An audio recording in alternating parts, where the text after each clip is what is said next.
Good afternoon, and welcome to our last panel of the day. I'm Rachel Schwam. I'm professor and chair of the Department of Human Ecology, which is an environmental social sciences department here at Rutgers in the School of Environmental and Biological Sciences. We have an undergraduate program in environmental policy, institutions, and behavior, and a minor in sustainability. So we are training students to undertake and hopefully help you solve all these problems. But I am here today with Martha Maxwell Doyle, and we'll be moderating this panel, Levers to Support Decarbonization and Adaptation. And so I'd like to start off with first introducing our panelists. First, we have Preethi Thankaraj from the Governor's Office of Climate Action in the Green Economy. Next, we have Kathleen Coviello from the New Jersey Economic Development Authority. Third, we have Helen Wiley from the SBP and Insurance for Good. Fourth, we have Amy Chester from Rebuild by Design. And finally, we have Martin Lockman from Columbia University Sabin Center for Climate Policy.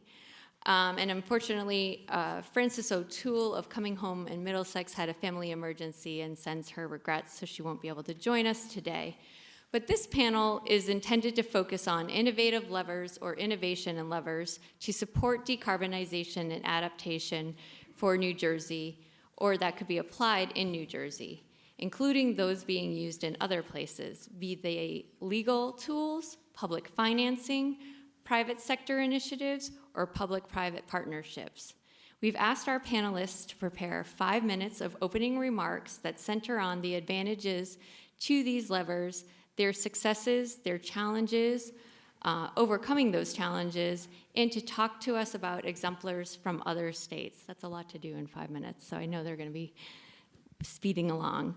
After their remarks, we'll also have time for discussion to maybe delve into things they didn't get into, and then we'll get some audience questions. Please remember to go to the QR code for panel 6 to submit your questions. So with that, I'd like to start with Preethi Thankaraj from the Governor's Office of Climate Action in the Green Economy. Great, well, thank you for having me. As Rachel said, my name is Preethi Thankaraj. I serve as the Deputy Director of the Governor's Office of Climate Action and the Green Economy and as a key policy advisor to Governor Murphy on a number of energy and environmental matters.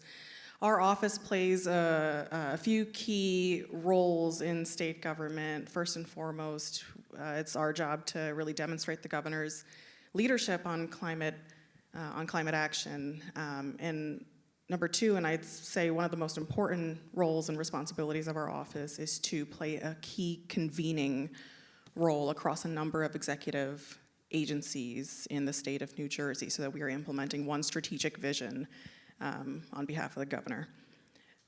Third, and certainly not least, it's also our job to form some high-level strategic relationships with the federal government, with our regional partners, and of course our other states, especially our sister climate states.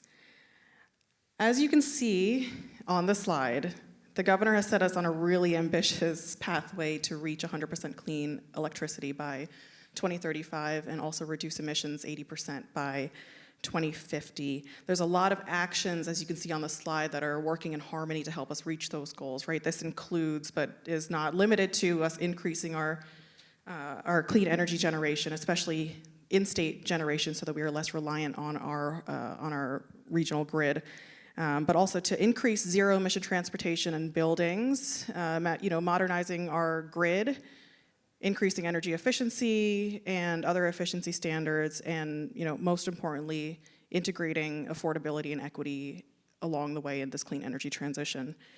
I'll say since 2018, the governor has directed us to take on some key foundational planning, which are all the plans you see pictured on the right side of the screen there. The Energy Master Plan and the Global Warming Response Act, for example, are some of our foundational documents, which for the first time in New Jersey, right, the governor directed us to create a clean energy plan that moved our energy production away from resources that caused climate change. There's a lot of similar key foundational planning also on other mitigation and adaptation strategies that New Jersey's considering, right, through the statewide climate change resilience strategy, which, you know, I guess it does two things, right? First and foremost, it helps us plan to climate-proof a number of frontline communities and also invest in alternative, more near-term, urgent policies such as buyout programs that, you know, our Chief Resilience Officer was mentioning earlier to move people out of harm's way. And there's a number of overlapping policies you see here to help us reach the overlapping policy goalposts that New Jersey has set. In terms of some of the innovative levers that New Jersey is taking on, I'll kind of break this up into about 4 or 5 different buckets, right? As you may have heard, New Jersey's updating our energy master plan to capture a lot of the significant progress that the state of New Jersey has made over the past 7.5 years so far. Right, this includes, we just announced that we exceeded over 5 gigawatts of solar in the state of New Jersey and exceeded over 220,000 electric vehicles on the road in New Jersey, which is a huge, huge deal for a small to medium state like New Jersey. In addition to all the progress we've made, right, we've accelerated targets. We had a copious amount of federal funding fall into our lap for specifically clean energy. All of these things will be integrated into this new plan. I think something that the Energy Master Plan makes crystal clear, and this brings me to our first lever, right? There is a very important role for the state to play in reducing the incremental cost of clean energy compared to the status quo, right? For example, no one's forcing you to go out and buy a new vehicle, but what the state can do to make your consumer choice a lot easier is to help fund the cost difference between an electric vehicle and an internal combustion engine vehicle, right? That's kind of the objective of what our Charge Up New Jersey program does by offering cash on the hood. Number 2, there's a number of voluntary incentive programs that the state of New Jersey has released so that we can help ease the adoption of cleaner technologies. Number 3 are market signals, which might be one of the most important levers that the state of New Jersey kind of employs here. You might all have heard of the Advanced Clean Truck Rule, or the Advanced Clean Cars 2 rule, right, which essentially requires an increasing amount of sales for electric vehicles through 2035. What does this do? It really ensures that manufacturers are responding to customer preferences to buy electric vehicles and also offer more choices for customers to purchase various different vehicles.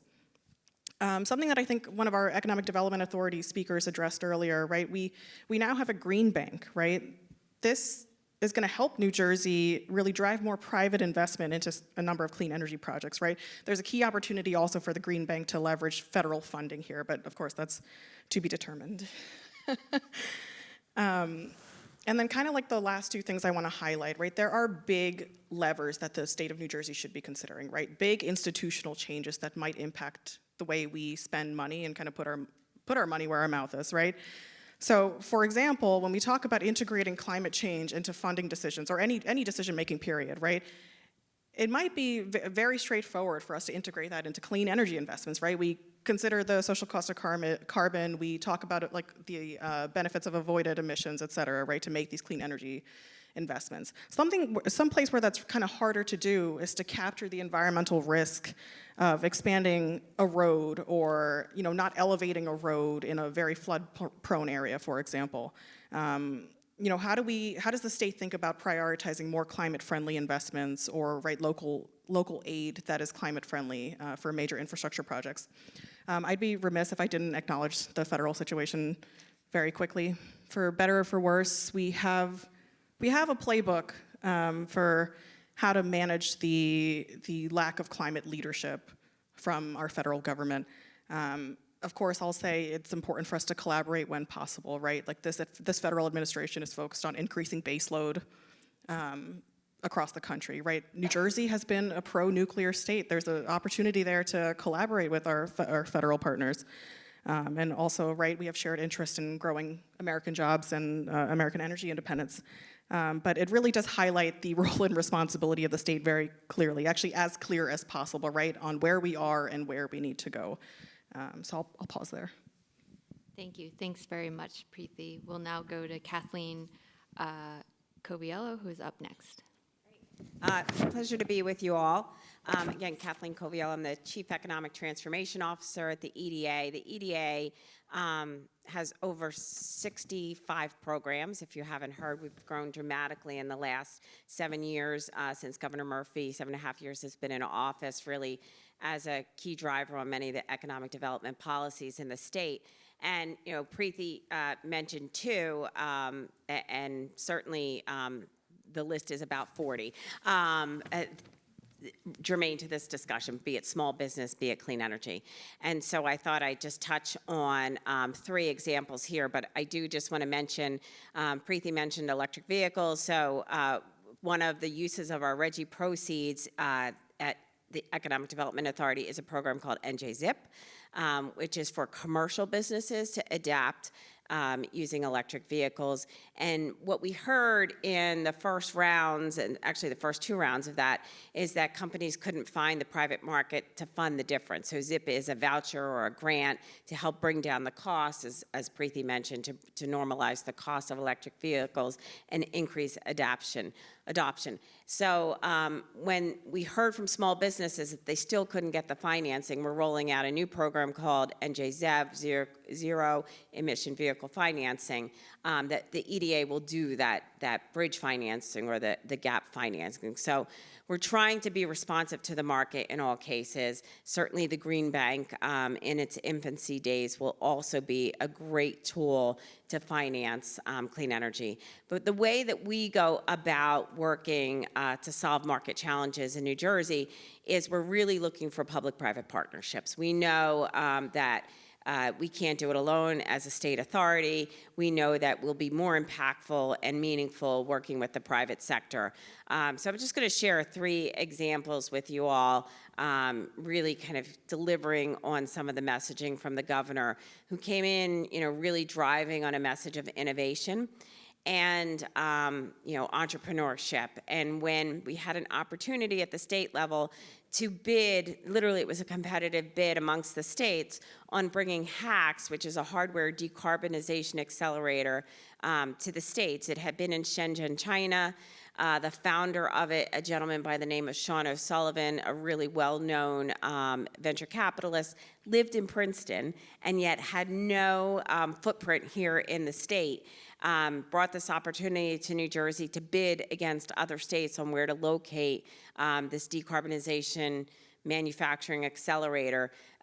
We bid really hard at the state level, and I have been in state government coming up on 20 years, and I've never seen such a full court press to get something here in New Jersey. We knew this would be kind of a linchpin that would marry innovation and the innovation economy with our clean energy goals in the state. And so, lo and behold, we were successful. HACS is an accelerator or a studio. It has a few different names. But what they do is they invest in bringing new ideas to market. So companies are formed, ideas are iterated, and they have the skill set on how to support the entrepreneurs to bring those technologies to market. And they invest in every company that goes through their accelerator, gets funding of $250,000. So the state entered into a joint venture with HACS so that we're aligned in long-term goals. And our funding, we funded $25 million towards the endeavor, and HACS committed $25 million of funding directly to the companies. If you haven't been there, it's up in Newark at 707 Broad Street. I encourage you to go visit the center. Quite amazing. I listed just some of the companies that have already come to fruition in the accelerator. So just an example, Mimic Systems has a new HVAC system technology. reduces emissions, obviously, much longer life.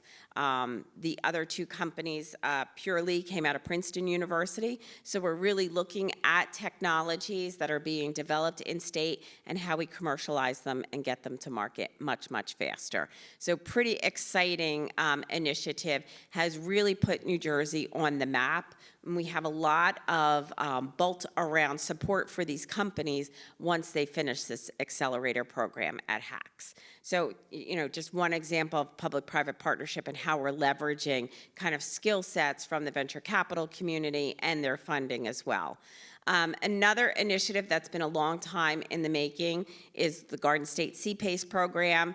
I have to give a shout out to Jonathan Ratner, who's in the audience, who was one of the earlier supporters for this and implementers at the EDA before he went off into greener pasture from the EDA. So it's just launched. We're pretty excited about it. New Jersey was one of the very few states in the country that did not have a CPACE program. And what it does is allows a unique financing tool with a very long term for projects to get developed. So we've heard from a few panelists today that often financing is the limitation where folks don't choose to pursue a clean energy option. CPACE puts the payments from a private lender into your tax payments. So as long, and it follows the property owner, it stays with the property. So it really makes it for a cost-efficient way. One of the other things that we think is pretty unique about our CPACE program in New Jersey is it's for new construction and retrofit. And it's for water conservation and resiliency projects as well. So pretty broad brush approach to how you can finance. We are, at the EDA, we are really just a conduit, kind of a moderator of how CPACE gets done and bringing all the parties together. So following on Preethi's comments about being a convener, that's really what the CPACE program is. We're bringing together municipalities. You see the three that were the first to opt in New Jersey with private lenders and folks that want to put the projects in market. We're in the billions already of pipeline for CPACE, so we're really excited about getting the rest of the municipalities online and starting to put transactions to work here. And then the last initiative that I'll mention uses our RGGI dollars.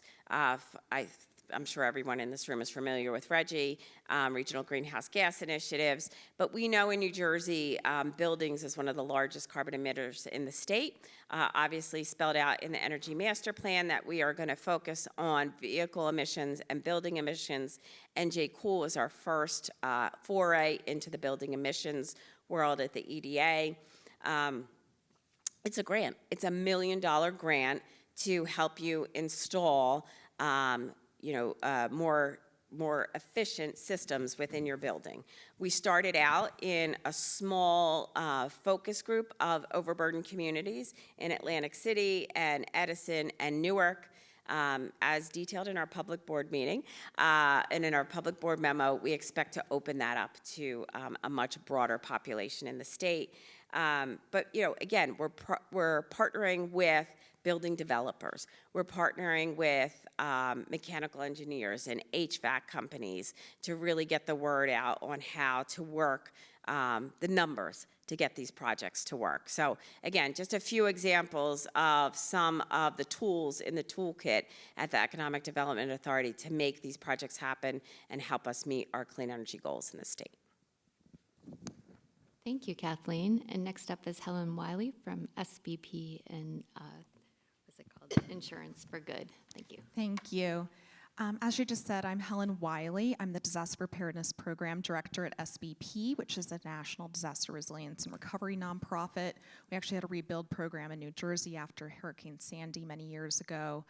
But I lead our preparedness work and think a lot with partners about financial resilience. And then my other hat here, which really plays into what I'll be talking about today with insurance, is I'm a founding board member for Insurance for Good, which is also a national nonprofit, but it's really focused on being this hub for communities across the U.S. and the public sector, as we're trying to navigate the number of insurance solutions that are needed today to make insurance a force for social and environmental good. And so it has a resource hub that really can help folks better navigate those different emerging tools and resources that can help more solutions come into practice. And so I'm not going to have time today to talk about all the different innovations right now happening in the insurance space, both in the private and public sector and the different partnerships across them that are happening. I want to talk about a few different buckets that are tools and resources that New Jersey can think about as well. And so one thing that's been exciting over the last maybe 5 years or so is in the U.S., again, we're facing a real insurance affordability crisis. We have this risk crisis at the same time that risks have become so extreme that more and more parts of our country cannot get insurance, so homeowners insurance or flood insurance, at rates that are affordable. And we have private insurers pulling out of a lot of coastal markets in particular, or a lot of very wildfire-prone areas in California. And so we need new approaches. And insurance is a very conservative sphere. It's hard to do a lot of innovation. But there's a few new types of approaches we can take. And so most insurance products that we're used to in the US are like car insurance, where you have a deductible that you pay, and then there's a claims period after a collision or something happens where you're going to get a payout that correlates with your loss. And so that whole process, when there's massive disaster events in the US and so many claims all at once, can take a long time for folks to work through that. And that period matters a lot in terms of people's recovery and getting home more quickly. And so there's a form of insurance that's called parametric insurance. And so there's a lot of different ways that parametric products are being used around the world, but also increasingly in the US. And in parametric policies, unlike indemnity or those more traditional insurance products, you have a predefined triggering mechanism for however the policy is structured. And based on that, then that predefined amount at that triggering threshold is paid out without a deductible or claims adjustment period. And so there's a few exciting ways around the country that type of parametric mechanism is being used by either local governments or local nonprofits to help start filling in gaps, not being able to fully cover the massive amount of financial protection we need for households and communities, but fill in gaps in that. And so I've been fortunate, for instance, to be part of a pilot project in New York City with the mayor's office and the Center for New York City Neighborhoods, where the center purchased a parametric product, and they will use that if there's a triggering rainfall-based flood event to do an emergency cash grants program to parts of the city that are not coastal and do not therefore have NFIP, national flood insurance policies, and more likely some coverage. And so they'd get that faster assistance to start recovering, knowing again that not all events are going to be a disaster that's declared at the federal level and would therefore have federal monies come in to help in recovery. And so that's one example that more communities around the US can learn from. There's been a similar type of pilot that was launched out in California in Isleton, which is a small community where the policy went through geological hazard abatement districts. And so using something that's very mitigation oriented as a public district, but really trying to offer homeowners policies that give at least something to help in their recovery if a disaster occurs. Another example in this space that's related, at least when we're thinking about the affordability issues, is microinsurance. And so something that states like New Jersey can learn from is that currently Puerto Rico is the only US state or territory in the US that has regulations in the Department of Insurance there that define specifically what both microinsurance is and what parametric insurance is. And having a regulatory framework at each state level or territory level is really important because insurance is regulated by the states. And by creating the regulations that enable more of these innovations to take place, so having offering these alternatives to, or complementary products, I should say, to the normal types of insurance products we're used to is really important, because it's hard for a lot of these smaller startup insurance companies, a lot of those that are trying to fill these gaps, to come in if you don't have the right regulatory environment that enables those new types of measures. And so Puerto Rico, by having those in place, has been a place where a lot of small companies have come in and been able to start offering a lot more households at least some partial coverage to help them should a disaster event occur. And then we get to the risk reduction issues. And so in the insurance space, we're having this massive challenge, obviously, around the country, including in New Jersey, with heightened risks. And there's so much we need to do on the mitigation side to substantially lower risks at both the household and community level in order for insurance to be offered at a lower rate. And it's really hard on the private sector side. So again, when we're thinking more about homeowners policies and things, where they are private companies and they need to be able to make a profit. And so unlike the public programs like the National Flood Insurance Program through FEMA, or some of the state programs that have been introduced for either wind, really not flood, there's some homeowners backstop programs around the US. It's hard for insurers, particularly the private sector, to offer premium reductions. And so instead we're seeing costs go up and up, or they drop out of really high-risk markets. And so while this is not new, it's been around for a while. It was mentioned on an earlier panel very briefly. There are things that insurers do recognize. And so there's programs like fortified roofing, which is a standard that the Insurance Institute for Business and Home Safety has for both wind and fire, and it's really been shown through all the research that fortified roofs, which were built to higher resiliency standards, much better withstand high wind events.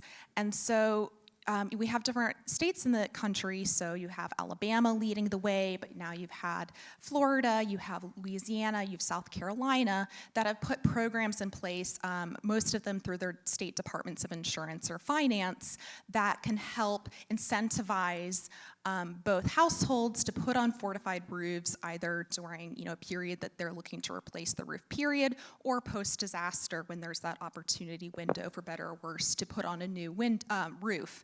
And so they have often $10,000 grant programs to help households with that cost of the roof replacement, but now it'll be much more resilient and able to withstand future storms, but at the same time help reduce the cost of insurance. And so in most of those states, you then have where participating insurers have to offer discounts to households that have fortified roofing, because that's what the state regulatory body has incentivized.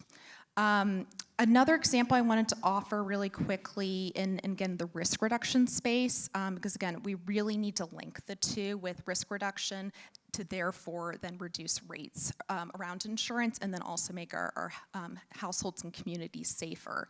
And so one example is a company called FM Global has done some interesting work. It's a mutual insurance company, and unfortunately it only does work for commercial entities, but what's been really great about their approach and their work around the world is that they work so heavily with their community partner as the commercial entity, having their engineers go out and really walk them through all the different risk reduction measures that they can do. And then only after they've done all of that do they then give them the policy and are able to offer those premium discounts. And so having that type of partnership that's really not just giving you kind of upfront what your current cost is, but really working through lowering risks for an entity is something that's exciting and important. And then to wrap up here, there's concepts for insuring nature, or better linking insurance and nature. And so when we're thinking about decarbonization and there's a lot of things we can do in that space. I'm not going to talk about a lot of the stuff the private sector can do on its own of decarbonizing its portfolios. But a few examples of things that are important is, it's been hard to capture in the insurance sphere a lot of the benefits of nature-based approaches. But there is more and more evidence, and it's working towards insurance companies being able to better offer discounts amounts around mitigation for entities that have done that work. And so Swiss Re, for instance, released a study this spring that showed that for the smaller, much more frequent flood events that we're seeing in Florida, this study was on Florida, that the natural protection approaches are actually really helpful for reducing losses. And so that it only helps so much when we've got the really severe storms like Sandy, but our communities are having so many of these, lesser, much more frequent rainfall and flood-based events. And so the more evidence and the more comfortable insurers get, knowing that nature-based approaches can really help reduce losses, communities should correspondingly really point to their decision makers to that type of evidence if they're trying to point towards doing more natural protection in their communities.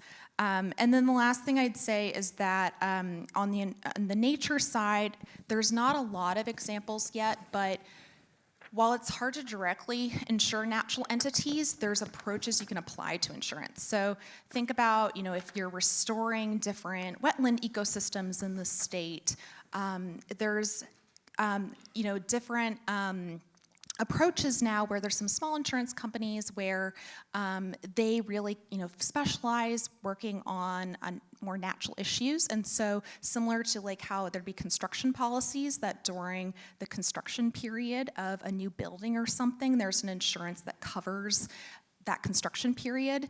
There's now some examples of ensuring the restoration period for different wetlands and natural ecosystems. And so you have that protection in place and that financial tool then that if there is unfortunately something that destroys that natural entity during its restoration period, now there's the financing to help quickly restart rebuilding it.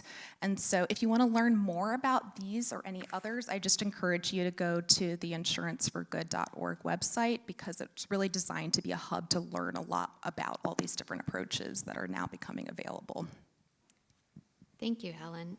We'll now hear from Amy Chester, who is with Rebuild by Design. Hello, everyone. Hello? Yes, it's good? Okay. You are probably sick of hearing about stats, although maybe not, because I see some phones going up to take a picture of this. But thank you for staying till the end, and thank you for checking out just a few more stats. So Commissioner Latourette talked about this a little bit earlier, some of the data that we have pulled together recently that shows that New Jersey has had 14 federal disaster declarations between 2011 and 2023. And that's 14 times that the state of New Jersey couldn't respond itself. It needed to go to the president, regardless of who the president was, and say, excuse me, can we please have some extra help? And this is very serious to the, obviously, hundreds of thousands of people that live here. It's also very serious to taxpayers. Taxpayers have paid over $7.9 billion in federal assistance, which is extremely high given the per capita for New Jersey. Every single county has had at least 5 disasters, and 50% of counties have had at least 7, with Morris County being the worst of this. So who here heard of a solution today that might help people not suffer as much as they have suffered in the past? High hands? We have like a quarter of the people? Okay. What we don't have is funding for those solutions, and that's really why I'm here today. We took a map very similar to this and brought it to our governor in New York, and this is talking about the levers from other places that we can learn from. And we took it to New York, and this was in 2019. So it was at a time where way less people were filling rooms like this talking about resilience. And we were able to show, just like we can in New Jersey, that it's North Jersey and South Jersey, it's Democrat and Republican, it's coastal and riverine, it is everybody's constituents that are being affected. And put together a very strategic campaign to convince the governor to create a Bond Act, which is a question on the ballot to ask voters in New York, will you pay for this extra thing? And New York did that. It's a bit of a long story, but our Governor Cuomo put it in. Organizations such as TNC and the League of Conservation Voters in New York were instrumental in getting it passed our legislature in 3 months. There was no opposition. 3 months it took us. And then it went off the ballot, on the ballot because of COVID, and then our new governor, Hochul, came back on, and she raised it from $3 billion to $4.2 billion without anybody asking her to do so. So New Yorkers now have $4.2 billion, 69% of voters voted for it. We had no opposition. So Kate Boycourt is in the audience. She was the one that was really instrumental on the educational campaign. TNC was really instrumental on the political campaign to get it passed. And I want to say it again, we had no opposition. We have $4.2 billion. At least 35% of that is saved for what's called disadvantaged communities in New York State. And that money is hitting the ground right now. And the money is hitting the ground at a time where federal dollars are drying up super fast. And our state is figuring out how to get out the money fast enough. And I tell you this story because I think it's completely doable to do it in New Jersey. I think it's completely doable to do it in New Jersey this year if we all decided that that's what we want to do. And we are somewhat agnostic about what the funding source is. We like a bond act because we like the idea of having this conversation with voters. We have also proposed an insurance surcharge to essentially buy down our risk. So something that's really important to understand is that insurance is going up everywhere. If you're in California, Louisiana, and Florida, insurance companies are going out of business left and right, and really people are just left stranded. So that could happen in New Jersey. We've already seen many articles that say it's going to get more expensive. But then you are paying more for insurance and you are getting nothing in return. But we have proposed a simple 2% surcharge on certain types of property and casualty insurance. So if you take all of property and casualty, you back out medical malpractice and workers' comp, and you get another kind of group of different types of insurance that generally connect to flooding and other resilient issues. And you take 2% of that, New Jersey, in 10 years, can raise $9.1 billion. It's an enormous amount of money. It's so much money that you can say, hey, let's back out affordable housing, or let's back out lower income people, or back out schools, or whatever it might be. You can actually have a conversation about this. So we really want to work with you on making sure that that gets done. We are completely also in favor of a Superfund legislation. We heard about that earlier. We think we need them all. A Superfund legislation would take a long time to actually get the dollars into communities. So if we do a bond act very quickly and then couple it with something else, we can get it there really fast. I also want to just say that we did these maps across the US and we released something called the Atlas of Accountability. You can find it on our website. And what we learned, and with the updated data, is that 99.5% of congressional districts have had a major disaster declaration between 2011 and 2024. 99.5%. It's 92% of counties around the country. And of course, we know that states are not given disaster declarations for heat. So there's a lot more counties that have been dealing with this issue. So we are not alone. Thank you. And thanks so much, Amy. And our last set of opening remarks comes from Martin Lockman of Columbia University. Thank you very much. Is this working? Sounds like it is. Thank you. Again, my name is Martin Lockman. I'm a fellow at the Sapin Center for Climate Change Law based out of Columbia Law School. We're a think tank that works on using the legal system and legal tools to deal with the issues of climate change and adapting our legal system to the pressures of climate change. And I'm going to talk about two really innovative techniques and two legal strategies that we've seen arise in states over the last couple of years, really in response to federal inaction. And these are strategies and techniques that have arisen in conversations before this, the climate superfund bills and green amendments. I'm going to spend most of my time talking about climate superfund bills, partly because we have a little bit more law there that we can get into the weeds of. But please flag me around 1 or 2 minutes so that I can make sure to reserve some time for these green amendments as well, which are also an important and increasingly prevalent tool.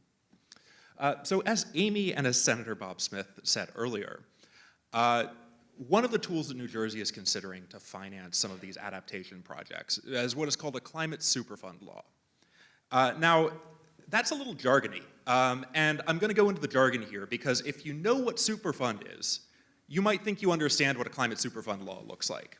And if you don't know what a climate Superfund bill is, you'll be completely confused. Either way, you're probably wrong. These are kind of their own beast. So Superfund is a phrase that refers to part of a law called CERCLA. It's a federal law passed in 1980 that builds a federal framework for responding to hazardous environmental contamination and holding certain participants in that contamination responsible for the costs of remediation. As part of that law, a small part of that law, it established what was called the Superfund, which was basically a federal fund financed by taxes on certain chemicals and petroleum, designed to kind of fund first-level federal response and work in tandem with this broader liability regime. Over time, those taxes expired, and the Superfund actually mostly got spent down until it was recently reauthorized, and those taxes have been re-implemented under the Biden administration. But so Superfund is a part of this broader liability regime. And CERCLA, separately, imposes joint and several liability on a variety of parties involved in contamination that causes imminent or active threats to human health. Joint and several liability in this context means that if multiple parties are responsible for that contamination, you can go after any one of them for the full costs of remediation. This is an incredibly important bill in ensuring cleanup of hazardous waste sites around the country. And even if you're not familiar with the laws, you've heard of Superfund sites, which are basically sites that are governed and cleaned up under this law. So climate Superfund bills have been proposed since really the late 80s in various forms.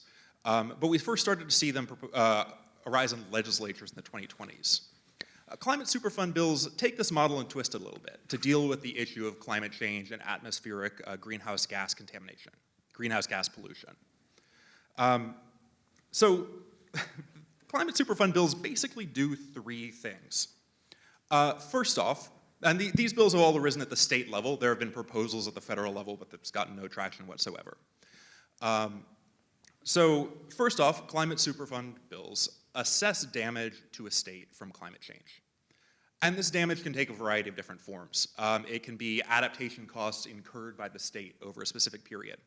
And it can also include, as the proposed bill in New Jersey does, some level of natural resource damage. So degradation of public forests, degradation of beaches, coastal resources, other broad harms to public resources. Then, after these bills have assessed damage, they assign responsibility. And the climate Superfund bills that we've seen arise over the last couple of years all assign responsibilities to essentially the same set of actors.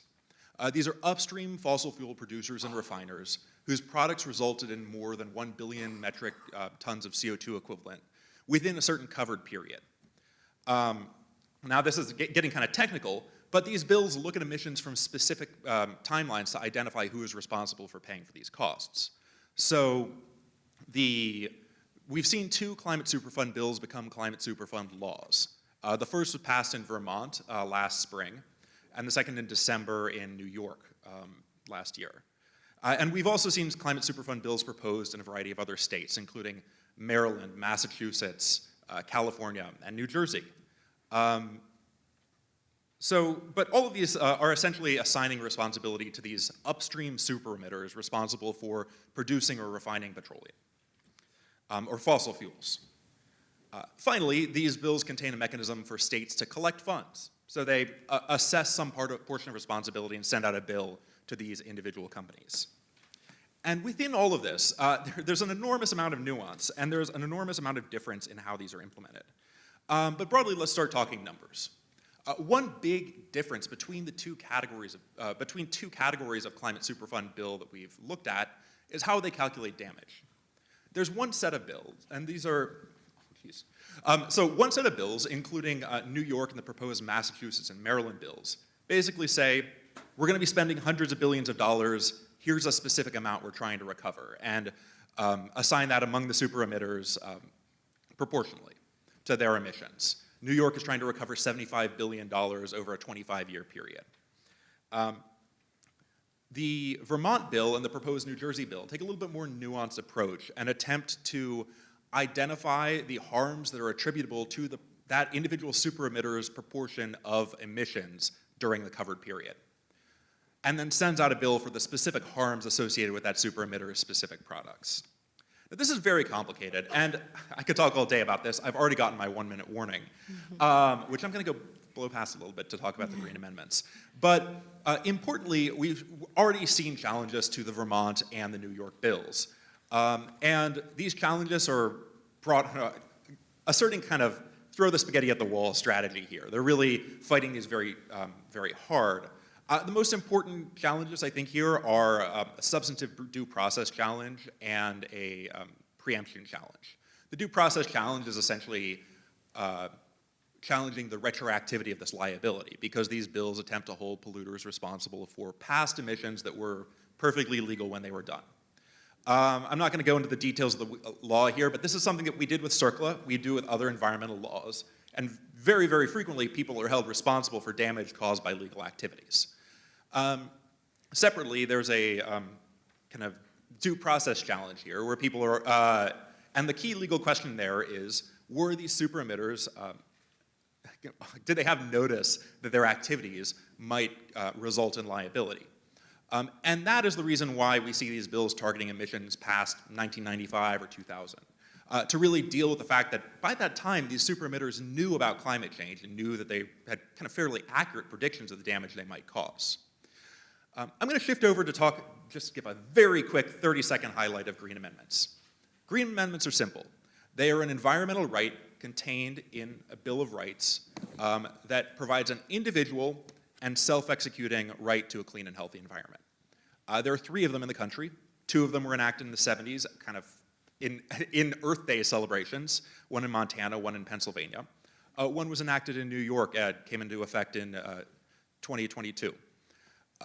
They are popular. They have become increasingly popular under both Trump administrations as a way that states can reaffirm commitments to environmental protection and also entrench environmental values in their constitutions. There's been an enormous amount of Green Amendment speculation and litigation. I voted for New York's Green Amendment in 2021. It's 15 words, which I will read. Each person shall have a right to clean air and water and a healthful environment. And since that law passed, we've been debating whether it does anything at all. So Green Amendments are not a silver bullet. There's a lot of nuance, and actually making a Green Amendment operational is a complex issue of state constitutional law that will differ on a state-by-state basis. Great. Well, thank you very much to all our opening comments. We're going to move in. I think we have about 15 minutes for discussion. So my first question for you all is, are there ways in which any of the areas you are discussing can benefit from regional collaboration among states? And if there are federal funds are lacking, are there incentives for states to cooperate with one another? And I don't know if there's someone who wants to jump first.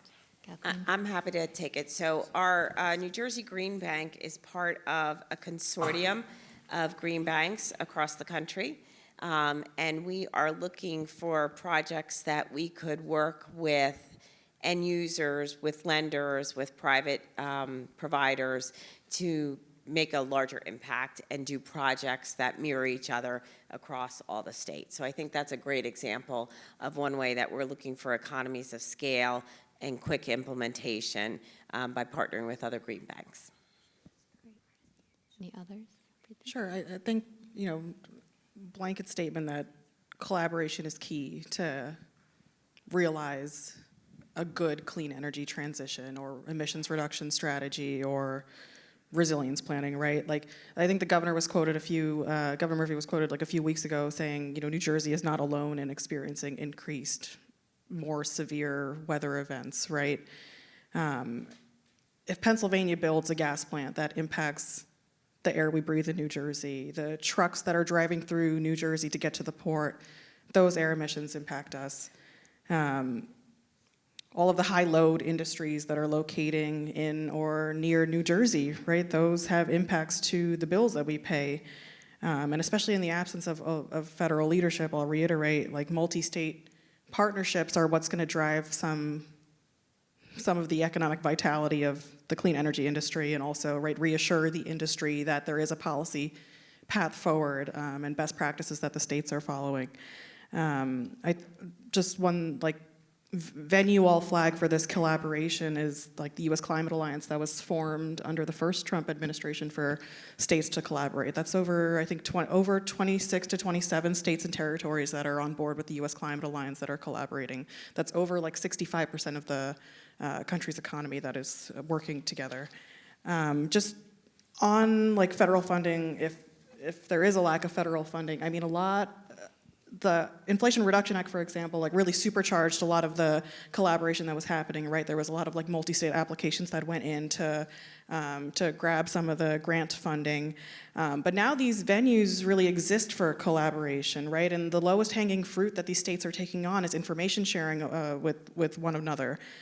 Just so that, number one, we can be like less duplicative of efforts in state government, but also so that we can magnify the impact of a lot of these investments that we are making. And also, right, standardizing a lot of these best practices across states so that everyone's working from the same playbook.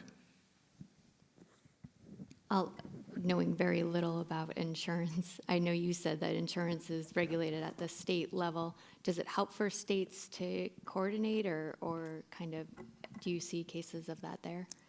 Yeah, I don't think there are a lot of cases of collaboration specifically on insurance, but when we think again about mitigation and all the connected issues, there's so much in how our natural landscape obviously does not care about political boundaries. And so I think regional approaches are really important, and data sharing, particularly when we're trying to better understand the risks and what areas it makes sense to take action in. There's a lot that we could do at the federal level in terms of either working increasingly on flood insurance affordability and having programming to help more low-income families in areas that have been residing there for a long time be able to afford insurance. And so in the absence of having a program like that at the federal level, you could theoretically have more state collaborations to work with one another on different types of supplementary insurance programs. So again, you're spreading the risk across a bigger area, which would also help with costs, but there isn't a great example of that currently. I think we're all going to agree that regionalism is really important and can be defined in so many different ways, from municipality to municipality, from state to state. Obviously, New York and New Jersey collaborate a lot, and we have a regional planning association here that spearheads a lot of it. I think what's important is that we figure out how to do that in ways that are overlapping, because we have watersheds that we have interest in, we have transportation networks that we have interest in. There's a lot of things that if happens upstream or if happens at the top of the transportation network, and if it's flooded out, for instance, then no one else is going to be able to use that. So yes, absolutely. I'm going to actually go against the grain and say no. First off, well, in the two areas that I talked about. First off, green amendments are fundamentally a creature of state law. There is a lot of value to be gained in talking between states and judges looking at what different states are doing and how they're interpreting similar language. But it's a state-level process. States are kind of self-governing entities to some extent. In terms of the climate superfund bills, here also, one actual strength of these laws is that they're focused on costs that are being incurred by the actual state itself. So state costs to rebuild roads, to build adaptation infrastructure. And that's something that is just not provided for in the Clean Air Act. So I mentioned preemption as one of the core challenges here. The fact that these bills fill in gaps in our federal regulatory structure is actually really important in making sure that they can happen at the state level. So I actually think this should be something that is where states take the lead rather than having broader regional initiatives. Great, thank you for those answers. The next question I have is, this is, I feel like, a theme that's been throughout the sessions, but in thinking about, I'm a public opinion person, so how you can build public support for these initiatives and communicate their benefits. I know you mentioned TNC's work and like how important that was in New York. What are the kinds of ways you all think about, I don't know, modes of communication, what you're saying, how you're getting it out there, important partners, all those kinds of questions?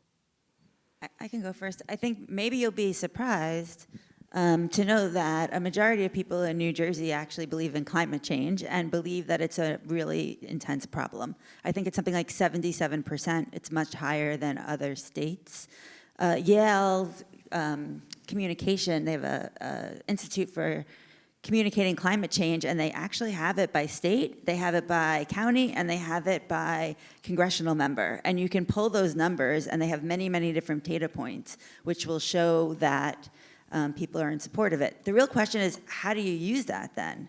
How do you make the connection to what people understand and support to what you're proposing? And I think that's where the real challenge is. And it's really got to be, like we know, it's got to be about the pocketbook issues. It's got to be about making people's lives easier. It's got to be about getting to work faster.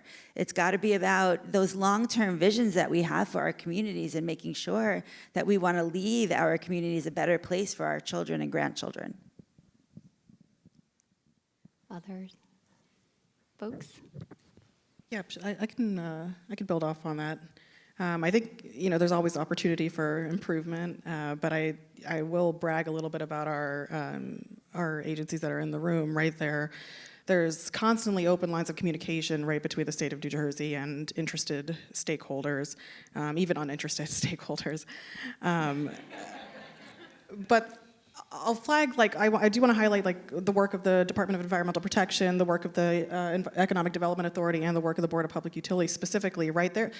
We have long stakeholdering timelines on any regulations we propose, right? We heard a little bit about the NJ Pact Real Rule package, right? There's a lot of comments that come in, and we take the time to respond to every single one of the comments. I think something that we could definitely improve on and are trying to be a lot more forward about is connecting the dots, right, on why a lot of these investments are important, why your communities will benefit, right? Not just for example, where the project is located, right? We talk about offshore wind a lot, and we focus a lot of our attention on communicating the benefits of that project in shore communities, but there are statewide benefits to offshore wind and a cleaner generation mix, which the state should be doing more on, right? That's something that we're taking responsibility for, certainly. The one other thing I want to mention is the state has a responsibility to streamline a lot of this information going out to the public, right? Whether this is as easy as a one-stop shop for incentives on electric vehicles or heat pumps or something something broader, right? And also the state has to give careful consideration to who the right messengers are on a number of these topics, right? We work very closely with industry, we work closely with environmental advocates, we work closely with labor to make sure that the message gets out to the right people in the right way.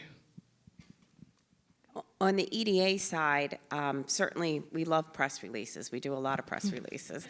But follow us on social media. I would say every time we open a new grant program, especially our our electric vehicle voucher program, it is oversubscribed. So, getting the messaging early and we work with commercial businesses, to the business community is important to us.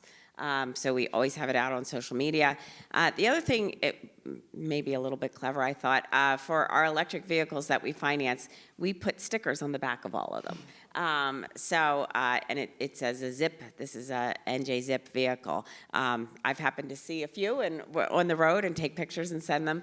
And we have a lot of really good business advocate stories where we have small businesses, particularly on our Zip, our electric vehicle voucher program, that the small businesses give testimonials and case studies. So we do a lot of case study examples, particularly on our Instagram account, and try and get the messaging out there. In the insurance sphere, we just always need more education. Education of households, community leaders, business partners. It's really confusing, both the existing tools, let alone this whole suite of new solutions that are starting to emerge and go out there. And so at the household level, it's really important that community partners are really trying to prioritize doing more of that household level education. So this could go through nonprofits locally, who are often more of those trusted intermediaries, or through local government and outreach workshops and initiatives, but really trying to make sure that households understand the difference between the different tools that they might be accessing, given that so many people continue to move to high risk areas and may not be familiar with insurance coverages. And so every major disaster event in the US, it's heartbreaking, all the stories in the news of all the confusion around how that homeowners policies don't cover flood losses, and you have to have a separate policy. And for that to continue to be such a prevalent narrative all across the US is really challenging. And so we have basic level education there that needs to take place. And then on the public sector side, it is really hard to understand this whole suite of different ways in which risk transfer or insurance can and can't help us. There's, I think, often a lot of folks who just don't understand why private insurers can't do more or why they're retreating. And so we need to prioritize more education, particularly of electeds, of, again, why it's so important to be investing in mitigation measures if we want insurance products to remain affordable to more households across the country.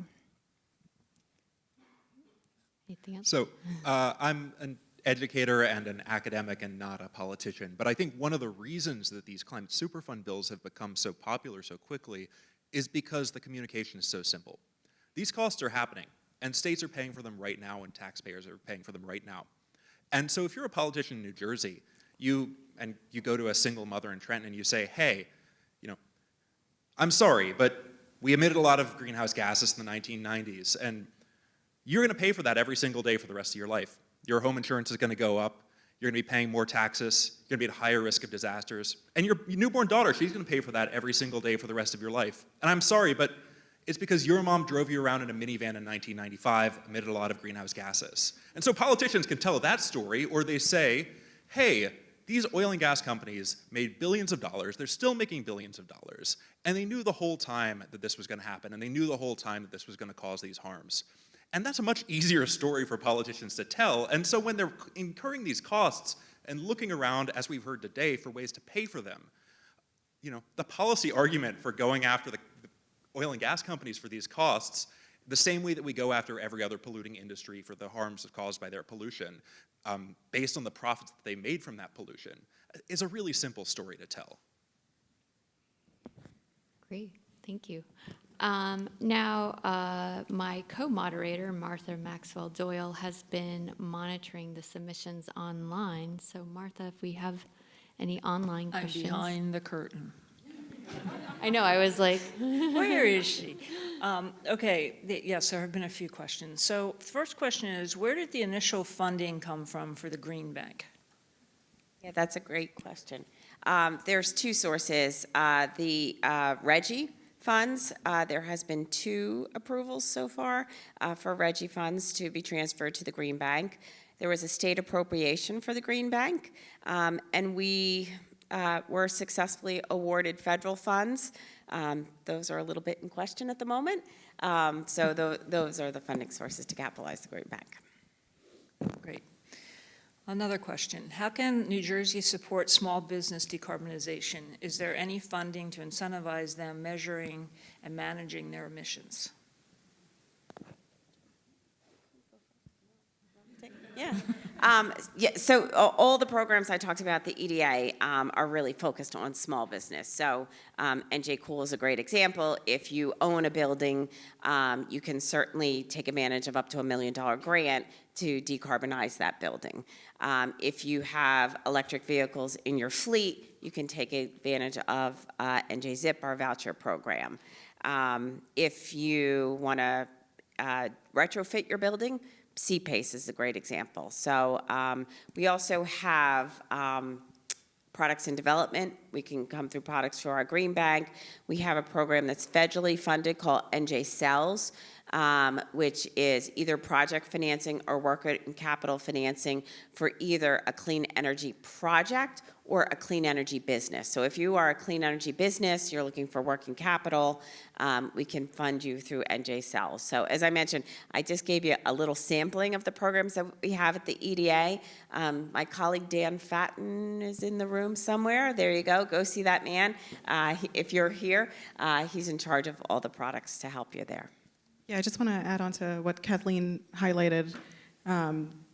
The state has created a real opportunity to allow small businesses to stack funding, right? Like, on top of all of the incentives that EDA is offering, you have utility financing, and we also, we have federal funding that we're also planning to distribute, right? That's the federal funding I'm referring to in the New Jersey bank account, certainly not the funding that's in limbo right now. So there's a lot of opportunities to be additive in financing whatever you need to finance. Yeah, and back to Kathleen again. Seems like EDA is getting a lot of the business here. There's a question regarding the status of the community-level OSW Workforce Development Program and what's its fate or future? So I think it's no surprise to anybody in the room that offshore wind has gotten a few blows with the change in federal administrations. So, each program is a little bit different, but happy to take that one offline in particular. There's quite a few training ones, so I don't want to mess up the answer, but happy to take that offline. We still believe there is an offshore wind industry to be had. Certain pieces of it are going to take longer, obviously, but the state is not giving up on offshore wind, and we have put a lot of investment dollars to work already in offshore wind. So we are not taking a chainsaw to anything on offshore wind, and we are carefully evaluating the timelines that are impacting each piece of our offshore wind policy. Right? Okay, there's one more. It's One more? multi-parts. Okay. Heat waves are not considered a national disaster by FEMA, primarily because the heat, the computers, to structures, not to health. Could impacts beyond structural damage be considered and covered when recovering? And would health insurance cover those health impacts? That's a hard one. So on the heat front, and it is challenging because I think there's some cases where folks have successfully been able to consider kind of heat extreme events under some of the federal frameworks, but it's not well defined. There's some examples of policies where out in California, I know, for instance, that they're trying to evolve in one area, having a more like heat-based parametric policy that would pay out in an area. I don't know enough about in the health insurance sphere how the linkage would work, but at least as far as I know currently, there isn't anything to link those two. And I'll add, there's nothing to link it to. And it's funny because we're talking behind the curtain when somebody in the audience was the person who asked. There's nothing specific to link it to, but everyone should realize that when there's a health emergency, everyone's health insurance kicks in. And if you don't have an emergency, if you have Medicaid or Medicare as your insurance, then that kicks in. So in one way or another, we're all paying for it, or taxpayers are paying for it. And that's actually not being tracked. There is no studies that I have seen, and I've been looking for quite a while to see what is the long-term effect over time, the economic effect to a locality that has to pay for those hospital bills. Can I add on there really quickly? The other thing I wanted to say is the health insurance market is a perfect example where while there's a ton of challenges with it, it's really widespread in the adoption. And so the aspirational goal, of course, in the disaster insurance space would be to work towards greater coverage, to have a lot more people with forms of coverage, because then it'll be cheaper for everyone as a whole. But that obviously hasn't happened. One thing that would be exciting in future, and is starting to be tested by a few companies in the country, but is what are those types of disaster insurance benefits that could be added for employees in addition to health insurance, workers' comp, things that we're more used to. And so that's a space where, not directly related to the heat impacts question, but could be an exciting place in future, whether it's a government employee program to have an added benefit that would help those employees at least in recovery, or again, how a private industry is starting to test something out with their employees. Can I jump in just? And Helen, you obviously come from an insurance background, so it makes a complete sense that you want to create more insurance. We're trying to make it so people don't need insurance. Yeah, but we're trying to make it so people don't need insurance. I mean, that's the real thing. Like, how are we going to get our insurance commissioners in every state working with our Department of Environmental Protection and Transportation and federal water, et cetera, et cetera? We shouldn't have to live in fear of this. And there are ways around it if we decide to act first. But when it's too late, you're going to be looking at your insurance, absolutely. And you're going to be looking at your insurance bill when it goes up and up and up until you don't get a bill any longer because they tell you that you don't have coverage any longer. So this is a very serious issue. It's a serious issue for lower class. It's a serious issue for middle class. It's a serious issue for the state because if you think of the state of California, and maybe they're a little different because their property taxes are a little different. But if a fire that happened like it did in California happened in New Jersey, think of all the property tax dollars that won't be collected for the localities. So the schools are going to have to close. The fire is going to have to close, and it goes on and on and on. So I think like the optimal way of dealing with this is actually to say, okay, let's all figure out how do we get out of this first. Great. Well, those are very good thoughts about, reducing risk and just hopefully moving towards preemptive action. I think at this point we are out of time. And so thank you, Martha.